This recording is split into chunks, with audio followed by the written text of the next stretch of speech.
Hi, I'm Jennifer Isabella. And I'm Stephanie Baloris. Your co-host for Forrester's podcast, What It Means, where we explore the latest market dynamics impacting executives and their customers. Today, we're joined by VP and Principal Analyst Janan Budge to discuss the increasing disconnects between tech and security leaders and how they can be addressed. Welcome, Janan. Thank you. Hi, Jen. Hi, Steph. So wonderful to be here. Hello, everybody. So I guess a good place to start would be, what kind of disconnects are we talking about here? Certainly it's not, the importance of the security function. Are we talking about more disconnect on the approach to security? So it's a lot more nuanced than that, Jen. It's many things. It's interesting. I've been in security for the last 25 years, and those disconnects have been there since the beginning of time. I've been a CISO myself where I have complained about reporting into technology, and I hear many of my CISO clients and friends do the same as well. So those tensions have been there for quite a while. For me, from a research perspective, they've really ramped up over the last 6 to 12 months. And I wanted to dig in and understand why, what's happened to really ramp them up.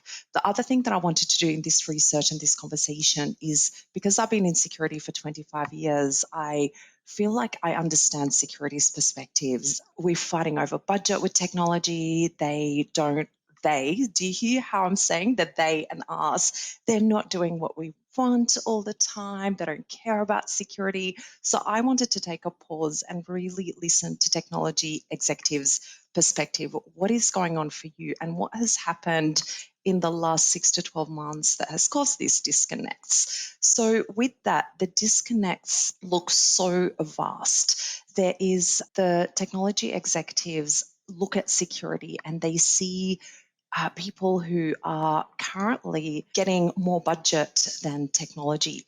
So I've heard some CIOs saying security teams now see themselves as the big shot with budget arrogance. When I've spoken to my security colleagues and friends about this, they've said, oh my God, how the tables have turned here. Technology executives see security teams who are arrogant and really wanting to talk to boards, but not to them as technology. And they see a complete lack of pragmatism and waving a stick and injecting fear, uncertainty, and doubt into the organization without any pragmatism whatsoever. So listening to all of this from technology execs, I was quite humbled, and I'd come out of this research interviews going, oh my goodness, what have we done? What's going on here? It was really interesting hearing the other perspective. I mean, the other interesting thing along with the budget and the perceived arrogance, I wonder if that is also as a result of changing org reporting structures. So, 10 years ago, almost all CISOs reported into the CIO, and now that's not necessarily the norm. Now more and more CISOs report into the CEO or other business executives. And even when they do report into the CIO, they have this dotted line relationship into the board and to other CEOs. So I think to some extent our CIOs threatened and also feel competitive with their own CISOs. Correct. And I think that's at the crux of it, Steph. We looked at the data. I remember when you and I started working together all the way back in 2010, and the data was 60% of CISOs reporting to the CIO. And we at Forrester and everywhere kept on continuing to predict that was going to change. It didn't change until 2020, actually. And now we are at a global average of only 33% of CISOs reporting into CIOs. So there's definitely been that shift, and CIOs are having to compete for budget a lot more. Security is a lot more visible at the board table, and everyone is just trying to catch up, I think, to a new norm and learn how to work together and how to understand each other because they have no choice. Yeah. It's also interesting, too, because one of the reasons why we see that change was if you look at any high profile breach, some sort of mega breach where you have tens of thousands of customer records or millions of customer records breach, and the company looks at what happened, the first thing that they'll change is where the CISO reports. Meaning that reporting into the CIO is a little bit like being asked to watch your own boss and report on them. So it didn't always work. So it's just kind of interesting, which is not that necessarily CISOs have always asked for this reporting change. It just seemed from the company's perspective, this is what had to happen. Yes, it's reflective of the maturity of an organization, I guess. And also very interesting, the CIOs that we interviewed. So we had three different responses broadly from CIOs about their relationship with CISOs and about the importance of cybersecurity. So the CIOs that had a great relationship or a positive relationship with their CISO, interestingly enough, were the ones who had the CISO reporting into them. So when we ask questions in the interview, such as, oh, so you feel that your relationship is positive with the CISO, how do you think the CISO feels about your relationship? And that's when we would get a pause like, oh, I've never really thought about that. They report into me. So I've just always assumed that it's a great relationship. So I might go and ask them, which was awesome from a research perspective. But the relationships were good there. They started really breaking down to neutral and terrible when the CISO was not reporting into the CIO. So, what are you seeing in that sort of latter kind of organization where the relationship is not fabulous, as you would maybe describe it? So, just curious. I love that. It's not fabulous. Okay, we'll talk about the not fabulous. So we'll talk about neutral. So there were relationships that were great, and that's where the CIO, where the CISO typically reports into the CIO, and the CIO has got places great importance on cybersecurity. Then there were the relationships that are neutral. They're good enough. But then the comments when I drilled into those interviews is that the CIO saw the CISO as largely a technologist. They are great at their job. They really understand the issues at a very operational level, but they did not praise them as an incredible leader. And then we heard the horror stories. I did sit in on some interviews that I thought, whoa, this is hostile. And I have certainly been part of such teams and such cultures. And the CISO is unfortunately perceived very disparagingly. I had a CIO talk to me about a CISO who thought they were God and had many HR complaints raised against them. They talked about their CISO as and their relationship as a 5 out of 10, and as a reflection of the CISO's negative attitude, their competency. They are not a CISO. They should have never been promoted.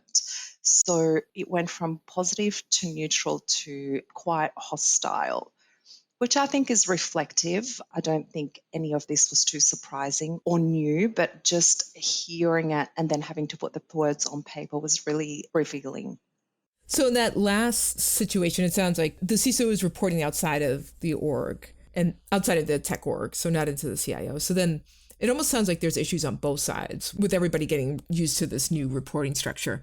So on the one hand, CIOs might feel competitive and threatened by this new reporting structure.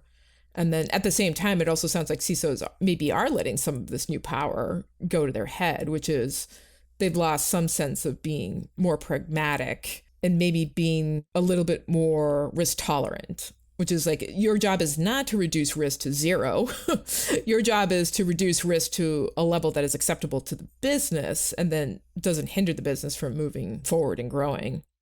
Yes, I think definitely the relationship had broken down to such a point that both sides were not able to see the other's perspective. I know that sounds really simple, but with some of the CIOs, when I started talking about things like burnout and some of the statistics we have in security on the topic of burnout, like, did you know about the skills shortage, the huge skills shortage in cybersecurity, how this is impacting CISOs, how it's impacting security teams, about the burnout levels of security? The CIOs very quickly, because we are all human. And when you are presented with facts, it's, oh, is that what they're going through? Is that what's happening? And they started considering the other perspective. So I think just there is a big mismatch at the moment between understanding, well, why is this? Why is it that the CISO is coming across as not pragmatic? Well, actually, because they're seeing so many cases in the media about CISOs getting fired or getting sued or whatever when a breach does occur. So that is why they are very risk averse. Did you know that? No, we didn't. Okay, now that you know that, what can you do? How would you approach your CISO differently? Even that question where we had, well, How do you think the CISO feels about the relationship with you? Oh, I've never thought about it. Let me go and ask. That asking, that very human to human thing is not happening. And it is unfortunately being put down to things like politics and competitiveness. But I think we can move away from that if we can then start working on these matters of empathy and building trust. So actually, before we move on to how to fix this, like what the solution might be, just another thing about the urgency of this. I mean, obviously, no one wants to work in this environment, a toxic environment where people are mistrustful of each other. It can lead to attrition and all kinds of productivity issues. But I think what struck me is how is this actually impacting the security posture of the organization if you have the CIO and the CISO at odds with each other? Is it leading to gaps in security? Is it leading to vulnerabilities that go unaddressed? Because usually you have the CISO setting strategy and policy, and then tech actually having to execute on it, and in many cases actually operating all of the security controls that lead to protection. So just makes me wonder, like, are these the most vulnerable organizations? Yeah, I think in any situation where you've got people busier with fighting with one another and pointing fingers, then at a very practical level, first of all, the work is not getting done. It's just simply not getting done. And that work, a big part of that work is, of course, the cybersecurity posture. And that can happen also with the security teams not being able to set the strategy because they are so afraid of offending the CIO, of not having people on their side, all of those things, as well as technology not being able to implement. The other interesting thing about what you said, Steph, is that in the times where I interviewed the tech execs and they said they had a great relationship with the CISO, almost everybody commented that this breaks down the further down in the organization that you go. So there was a lot of infighting between the teams themselves. And that is where the action happens. That is actually where the operational, the implementation, the execution, the configuration, that's where it's all happening. So that needs to be addressed and needs to be fixed, like you said, as a matter of urgency. And there's so many positives as well as cybersecurity posture and maturity that happen when the two teams are working together. Almost all CIOs talked about how much they would love to work more with security because they see it as an opportunity to interact with these brilliant people. So they almost all of them noted that whilst they've had tensions, they acknowledge how much they learn from some of the people that they've met in security. They love the innovation that comes with security. They said that it's the one area other than cloud where there is a lot of innovation and a lot of change, and that really appeals to them, and they're really into it.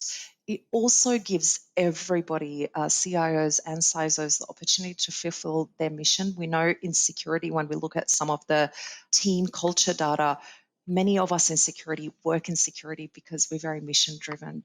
We are here to make a difference as a CIOs, actually, and they have a mission of enabling the business. And we have that mission of enabling the business, protecting the customers. So when the two work together, there is magic that can occur. So there's a lot of benefits to that urgency.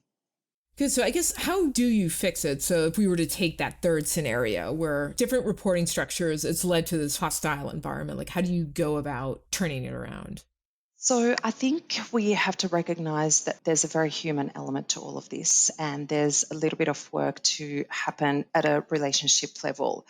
There's a lot of what we ended up calling in our research as intergenerational trauma between the two teams. Like I've said, I've been in security for 25 years and I've seen this over and over again. So we've got to also think, okay, this cycle, whatever is going on, we've got to commit to breaking it.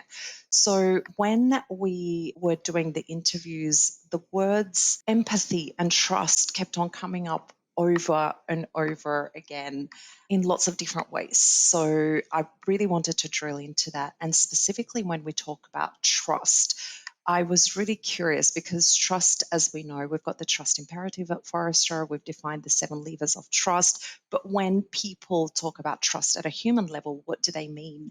And it turned out actually it's not that different from what we define trust at Forrester. They talked about competence of the CISO. They talked about transparency. They talked about they want to depend on their CISO. They want empathy. Okay, well, what does that look like? So I think step one, empathy. We've just released research with Ali Mellon and Heidi Shea on organizational empathy, and we've created this terrific model that we ended up using in this research, starting with defining and understanding what is the joint vision. And that is something that tech execs and CISOs can start doing together immediately. What do you both care about? Can you co create a cybersecurity strategy together? A lot of CIOs complain to us about not understanding security lexicon. Okay, well, can you define a common language together? There's a lot of listening to be done. That's step two in an empathy model. And it's really interesting. Listening sounds so basic, but then when we drilled into the detail, were regular one on ones happening? No. CISOs regularly sitting on the technology leadership meetings and vice versa. That wasn't always happening, but in some good practices it was. So, listening, number two. Number three, experience. Put yourself in the other person's shoes. I had a lot of CIOs express their wish for secondment opportunities between the two teams, or I wish they could come and sit with us for a month, for 3 months, and vice versa, teams sitting in proximity to each other. From that, I think we can reflect, develop action plans, and start acting and fixing things. Yeah. There's certain levers of the trust imperative that are often misunderstood. I think empathy is one of them. Sometimes people mistake empathy with sympathy. It's not just like feeling sorry for people. Empathy is literally understanding the needs of the individual and the ability to put yourself in their shoes and their experiences. So once you define it, then everything you're talking about makes complete sense. Like, oh, frequent one-on-ones, part of leadership meetings, having shared goals and common vision. So yeah, I think empathy can be quote unquote squishy if you don't define it. But once you define it, then there are pragmatic steps you can take to actually increase it. Yeah, that's right. Exactly. And I think that would make a lot of difference. Like those one on ones, what some of the things that you would uncover in those. And I think going a step further and actually evaluating your relationship, it's really interesting in the workplace. And that squishy thing that you're talking about, Steph, when we were writing the research, I was so worried. I'm like, oh, I'm talking to a bunch of technologists and technology executives and security executives. How am I going to convince them to evaluate their relationships? And it reminded me of, in marriages sometimes when you need to go through the process of marriage counseling and everybody is so reluctant. And it also made me think that in the workplace, we do all sorts of things, such as the Myers-Briggs survey, management index, but all of those things are very much focused on us as individuals. But I think when you do some of that trust relationship evaluation, it's a really good time to take a pause and think about things from another person's perspective, which I think is exactly what's needed here. How are they feeling? How are they experiencing this situation? Is this as awful for them as it is for me? What are they strong in? What are some of their strengths that I can use to maximize? Will they behave or perform in a similar way all of the time? Will they be available and reliable? Am I available and reliable? And I think it's that kind of a relationship lens that's really important to examine as well. In terms of operationalizing that, I mean, you did say obviously the one-on-ones. I mean, actually, interestingly enough, I was kind of shocked when you said that in some cases, like the CISOs weren't being invited to executive leadership meetings. It's like, all right, that seems like a no-brainer to fix. But I'm curious if you found any other organizational changes. Like you mentioned in some cases, changing the makeup of teams. Is it, I'll just throw something out there. Could you embed more security people in specific technology teams? And we talk about this all the time in development. That's why there's a huge push around SecDevOps. So the more you embed in other teams, again, do you increase the empathy and the transparency and accountability and so on? I think definitely embedding and having, we also talk at Forrester about having security champions. So having champions within technology who are security champions to champion the cause of security. So if it's not a lot of, but some CIOs mentioned it's not practical to do job swaps and embed people in the way that we're talking about, or to do job secondments, okay, then having a security champions network within technology would be really helpful. So they are people within technology who have a deep interest and care for security, who sit within technology, and they can act as a conduit between the technology teams and the security teams and help them bridge that back. So bring information back to the security team. Hey, this is what the tech team is struggling with here. How can we make it easier for them? I think that would be a really quick and easy win for both teams to understand what's happening at an operational level. What's happening right now is that sometimes a project, they undertake a project together. We heard of a CIO talking about a network project that the two teams undertook together, and something went wrong. The teams stopped talking to each other, and 1.5 years later, that's it. There was a breakdown between the two teams, and they had not, forget about the one-on-ones. It was so hostile that nothing was happening between the two teams. And then re-entry at that point is really, really difficult when trust breaks. How would you kind of restart a relationship there? Because there's got to be willing parties on both sides. And if you're kind of dug in, how do you get out of that? Yes, and I think that's where the human to human thing comes really into it. And restart is the perfect word, Jen. We called it in the research repair. So sometimes you do have to acknowledge that there's repair to be done. And I think we proposed a trust relationship assessment to go through and see where is your relationship at right now in terms of trust. How broken is the trust between the two of you actually, and looking at it from your perspective and your counterpart's perspective. You get a certain score, and if it is of a certain score, then it is time for repair. You're not building a relationship from scratch, you're not improving a good relationship, it's repair. And then there's questions in that you can ask, such as, how can I learn more about your environment? How can I help you understand my environment? Questions that were proposed to us, such as, how much clarity do you have on our roles and responsibilities within cybersecurity? How can we make it clearer if that lack of clarity of roles and responsibility is not there? What do we need? Do we need to do a RACI? Do we need, what are your suggestions? Is there one or two organizational goals that we can support together? Are there any projects that we should collaborate on? Are there any projects that we should avoid collaborating on? What are the main areas that we're not working well together? Why do you think that's happening? What's at the root cause? And I think these are all very pragmatic questions that you can ask the other person without making them uncomfortable, without putting any discomfort or tension on yourself. But they're important, because if you don't, then what happens? It's 1.5 years down the track and nothing is happening. At what point does the organization potentially need a clean slate? Like, have you ever seen anybody do anything drastic, which is, okay, either one of you two, if you're not willing to work together, one of you has to go. And maybe even doing some house cleaning, if you will, down the ranks. Because 1.5 years of not having two critical teams like working tightly together, like at some point, it's like you are compromising the security and the reputation of everything. So Yeah, I mean, is the CEO stepping in at that point? Like, Well, thank you both for asking. So I did ask that question in one of my research interviews, where the CIO and the CISO were both reporting into someone. I can't remember if it was a CEO or somebody else. And I said, oh, the tech exec described a terrible relationship. And I said, oh, how does your boss cope and deal with that broken relationship?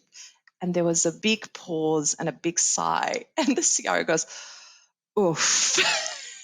Which tells me that they don't know. It's confusing for the person who is leading those two people as well, who are very important and who are fighting with one another. So, Steph, I do think there is always a time, and I don't know if that's a time frame or a God forbids when a breach happens, or what needs to happen for a big intervention and a clean slate. But what I do also know is that we don't need to wait for that. I think people can take action at that very human to human level and start having some of these human conversations and asking some of those questions about how can we repair our relationship? How can we improve our relationship? How can we make it better? And then there's also a responsibility for those who have nailed this and have got this great relationship of promoting, well, how have we done that? What have been some of our best practices? And how can we help and mentor others to make it better for everybody? And I don't think any of those human things are happening. So I've certainly seen cases of people getting fired and CIOs and CROs and group management committees intervening. And it's just such a horrible waste of everyone's time, and it doesn't look good for anybody. Yeah. And I don't think we'll see a reverse of the trend of the CISO reporting outside of IT. I mean, it seems, if anything, CISOs are actually becoming chief trust officers, particularly amongst like B2B companies and B2B high-tech companies and software companies and some regulated industries. We've seen this emerging role where the CISO actually amasses even more responsibilities and morphs from purely security into privacy, resiliency, some other areas of responsibilities. And now suddenly they're the chief trust officer. Yes, that's right, which means that this is something that we need to hurry up and address. Those tensions, I don't want to say they can't continue to exist, because they always will at some level. It's organization, it's people, it's politics. But they do need to be minimized. And we do need to, as security people, continue to learn that very subtle art of communication and of building trust, that very one-on-one trust building exercise that's all about people. I keep on going back to that. This is a very human centered conversation. There was nothing. When I first started this research, I was expecting something else. I was expecting to start focusing on processes and, how do we embed security in agile processes a little bit more? That was one of my inquiry questions from a very disappointed CIO, but it turned out to be nothing about processes almost. The processes are just a tool. It was just such a human relationship problem. So can we learn to talk about that more and address the human aspect a little bit more than we have been? Well, so much to unpack here, Janan. I know we're just scratched the surface in this episode, but thank you so much for joining us today. Really appreciate it. Thank you so much for having me. I love the chat. If you like what you heard today, be sure to check out the agenda for our upcoming Technology and Innovation APAC and EMEA events. For more information, go to for.com/tech events. That's forr.com/tech events. Thanks for listening.